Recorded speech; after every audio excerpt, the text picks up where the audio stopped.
మంత్రి గారు హరీష్ రావు గారు నిన్నటి పబ్లిక్ మీటింగ్లో చెప్పడం జరిగింది.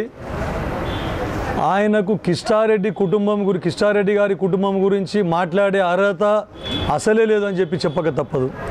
గత 40 సంవత్సరాల సుదీర్ఘ రాజకీయ చరిత్రలో కిష్టారెడ్డి గారి కుటుంబానికి ఒక గుర్తింపు అనేది ఉంది.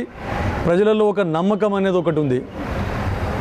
కళ్ళబొల్లి మాటలు చెప్పి బై ఎలక్షన్లో ఓట్లు దండుకొని టీఆర్ఎస్ అభ్యర్థిని గెలిపించడం ఈ హరీష్ రావుకే చెల్లింది. బై ఎలక్షన్లో కూడా చాలా కళ్ళబొల్లి మాటలు చెప్పడం జరిగింది. ఇచ్చిన వాగ్దానాలను ఒక్కటి కూడా నెరవేర్చని పరిస్థితిలో మళ్ళీ వచ్చి వ్యక్తిగత విమర్శలు చేస్తూ ప్రజలను రెచ్చగొట్టడం జరిగింది హరీష్ రావు గారు. ఎందుకంటే ఆయన చెప్పడం జరిగింది ఆయన కేవలం ఆస్తులు కూడబెట్టుకున్నాడు అని చెప్పడం జరిగింది. దమ్ముంటే రమ్మనండి. హరీష్ రావు గారు కరువు మంత్రి కాకంటే ముందు ఆయన ఆస్తులు ఏముండే, కిష్టారెడ్డి గారి హయాం నుండి ఈ రోజు వరకు కూడా మా కుటుంబ ఆస్తులు ఏమున్నాయో లెక్క చూసుకుందాం. దీనికి సవాల్ చేస్తున్న హరీష్ రావు గారికి దమ్ముంటే రమ్మని చెప్పండి. మేము మా నాన్నగారి అడుగుజాడలో నడుస్తూ మా నాన్నగారి కోరిక మేరకు ప్రజాసేవ చేయాలనే ఉద్దేశంతో ఇక్కడ అన్ని ఏవైనా కూడా ఇక్కడ నెలకొల్పడం జరిగింది. సినిమా టాకీస్ గురించి మాట్లాడినరు. మా తాత గుండ్రెడ్డి గారి హయాంలోనే సినిమా టాకీస్ కట్టుకోవడం జరిగింది. రాజకీయాలకు వచ్చిన తర్వాత సినిమా టాకీస్ కట్టలేదు.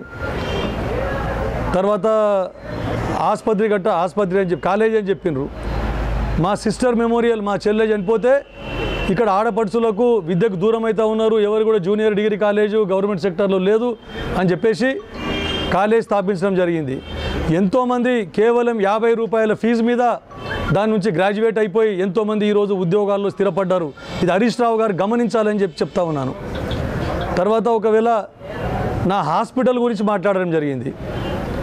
హాస్పిటల్ నా స్వయంగా నేను మెడికల్గా చదివి మెడికల్ డిగ్రీ తీసుకొని పట్టాపుచ్చుకొని హైదరాబాద్లో స్థిరపడడానికి హైదరాబాద్లో హాస్పిటల్ నెలకొల్పడానికి ఎన్నో అవకాశాలు ఉన్నప్పటికీ కూడా నారాయణ ఖేడ్ ప్రజల సేవ చేయాలని చెప్పేసి మా నాన్న కోరిక మేరకు ఈ మారుమూల ప్రాంతంలో ఆసుపత్రిని ఏర్పాటు చేసి ప్రజాసేవ ఎంతోమందికి వైద్యం చేస్తూ ఎంతోమంది పిల్లల ప్రాణాలు కాపాడడం తెలుసుకోండి. కావాలంటే ప్రజలలో ఎంతమంది పిల్లల ప్రాణాలు కాపాడినో తెలుసుకోవాలని చెప్పేసి హరీష్ రావు గారి దృష్టికి తీసుకొస్తా ఉన్నాను. తర్వాత ఇంకా ఒక్కొక్క ఆపరేషన్కి 30,000 రూపాయలు అని చెప్పిండు హరీష్ రావు గారు. ఛాలెంజ్ చేస్తూ ఉన్నా, ఏ ఒక్క కేసుకు కూడా ఒకవేళ ఇప్పటి వరకు నేను హాస్పిటల్ పెట్టినప్పటి నుంచి ఇప్పటి వరకు కూడా 30,000 ఛార్జ్ చేసిన 30,000 ఒకవేళ ఛార్జ్ చేసిన దాఖలాలు ఏమన్నా ఉంటే ప్రూఫ్ తీసుకురమ్మని చెప్పండి. నా హాస్పిటల్ని మొత్తము టీఆర్ఎస్ పార్టీకి హరీష్ రావు గారికి వాళ్ళ పార్టీకి మొత్తం డొనేషన్ రాసేస్తానని చెప్తా ఉన్నాను నేను. కళ్ళబొల్లి మాటలు చెప్తూ తర్వాత జంపు జిల్లాని గురించి మాట్లాడిన ఈయన.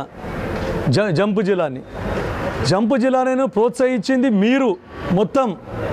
మొత్తం దేశంలో ఎక్కడా లేని విధంగా తెలంగాణ రాష్ట్రంలో అన్ని పార్టీల ఎమ్మెల్యేలతో సహా అందరినీ లోకల్ బాడీస్ రిప్రజెంటేటివ్స్ అందరినీ ప్రోత్సహించి పార్టీలు ఫిరాయింపించింది ఆ ఘనత మీ పార్టీకే దక్కుతుందని చెప్తా ఉన్నాను. మరి ఎందుకు నన్ను జంపు జిల్లాని గమ్మన్నావు? మరి అప్పుడు మా నాన్న చనిపోగానే మీ పార్టీలోకి ఎందుకు ఆహ్వానించినావు? మరి రూపాయలే ఖర్చు లేకుండా నేను గెలిపిస్తా, మా పార్టీ మారని చెప్పినావు. నీకు కనీసం అనడానికి ఇంత జ్ఞానం ఉందా నీకు అని చెప్పేసి అడుగుతా ఉన్నాను నేను. జంపు జిల్లానే కాదు, మా కాంగ్రెస్ పార్టీ ఏదైతే నాకు మోసం చేసిందో కాంగ్రెస్ పార్టీ గుణపాఠం చెప్పాలి, హైకమాండ్కు నిరూపించుకోవాలి ఒకసారి అని చెప్పేసి నేను ఈరోజు బీజేపీ నన్ను ఇన్వైట్ చేస్తే బీజేపీ పార్టీ తరఫున నేను బీఫామ్ సబ్మిట్ చేయడం జరిగింది. ఇండిపెండెంట్గా నామినేషన్ వేసి వాళ్ళందరి కోరిక మేరకు వాళ్ళందరూ పక్క ఎంపీ గారు కర్ణాటక నుంచి ఎంపీ గారు వచ్చి నాకు అడిగితే రిక్వెస్ట్ చేస్తే బీజేపీ బీఫామ్ నేను సబ్మిట్ చేయడం జరిగింది. అంతేగాని పార్టీ మారేది ఉంటే ఏ రోజైతే నన్ను నీవు పార్టీలోకి ఇన్వైట్ చేసినావో మీరు ఆ రోజే పార్టీ మారేవాడిని. అందరి కార్యకర్తల కోరిక మేరకు బీజేపీ పార్టీ తరఫున అభ్యర్థిగా పోటీలో దిగాను తప్ప పార్టీ మారాలని ఏ ఉద్దేశం కూడా ఏ కోశాన కూడా నాకు లేకుండే అని చెప్తా ఉన్నాను.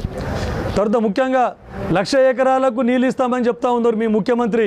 ఇంకా ఏం మోగం పెట్టుకొని మీ ముఖ్యమంత్రి కనీసం ఇంకా ఎన్ని రోజులు అబద్ధాల కోరు ముఖ్యమంత్రి, ఇంకా ఎన్ని రోజులు ప్రజలను మభ్య పెడతారని చెప్పేసి అడుగుతా ఉన్నాను. నువ్వు మీ మామ ఇద్దరు కలిసి కాళేశ్వరం నుండి నీళ్లు తీసుకొని వచ్చి సింగూరు నింపి నారాయణ ఖేడ్ ప్రజల పాదాలు తడుపుతామని చెప్పడం జరిగింది. తర్వాత గట్టిలింగంపల్లి ప్రాజెక్టును పెద్దగా చేసి కొడితే 70,000 ఎకరాలకు సాగునీరు ఇస్తామని చెప్పడం జరిగింది. హెలికాప్టర్ సర్వే కూడా చేశారు మీరు. కనీసం ఇంకా సిగ్గు లేకుండా మళ్ళీ 1,00,000 ఎకరాలకు నీళ్ళు ఇస్తామనడానికి మీకు నోరు ఎలా వస్తుందండి? మా ప్రజలు చెవులో పువ్వు పెట్టుకొని లేరు. మనూరు మండలంలో కానీ, నాగిలిగిద్ద మండలం కానీ, శంకరంపేట మండలం కానీ, కల్లేరు మండలం కానీ చెవులో పువ్వు లేదు మా ప్రజలకి. మీరు ఇంకా మీ మాటలు నమ్మడానికి. ముఖ్యమంత్రి గారు బై ఎలక్షన్ కాగానే నేను అప్పుడే వెళ్ళిపోతానేమో, స్వయంగా నేను వచ్చి మీ నారాయణఖేడ్లో 2 రోజులు పండుకుంటాను, అన్ని మండలాలు తిరుగుతాను, మీకు కావాల్సిన పనులని దగ్గరుండి చూపిస్తానని చెప్పడం జరిగింది. కానీ ఎక్కడైనా నెరవేరిందా అది? ఒక్కసారైనా కనీసం నారాయణఖేడ్కి వచ్చినరా అని అడుగుతా ఉన్నాను. పోనీ జిల్లాకు వచ్చినరా ముఖ్యమంత్రి గారు? కేవలం ఒక్కసారి ముఖ్యమంత్రి అయిన తర్వాత జిల్లాకు రావడం జరిగింది. అది ఆయన నైజం. ఇంకా ఎన్ని రోజులు కళ్ళబొల్లి మాటలు చెప్తూ మా నారాయణఖేడ్ ప్రజానీకానికి మభ్య పెడతారు. బై ఎలక్షన్లో ఒక్కసారి మోసపోయిన నారాయణఖేడ్ ప్రజానీకం. కానీ ఇప్పుడు ఇంకా చెవిలో పువ్వు పెట్టదలుచుకుంటే ఎలాంటి మోసానికి గురిగారు?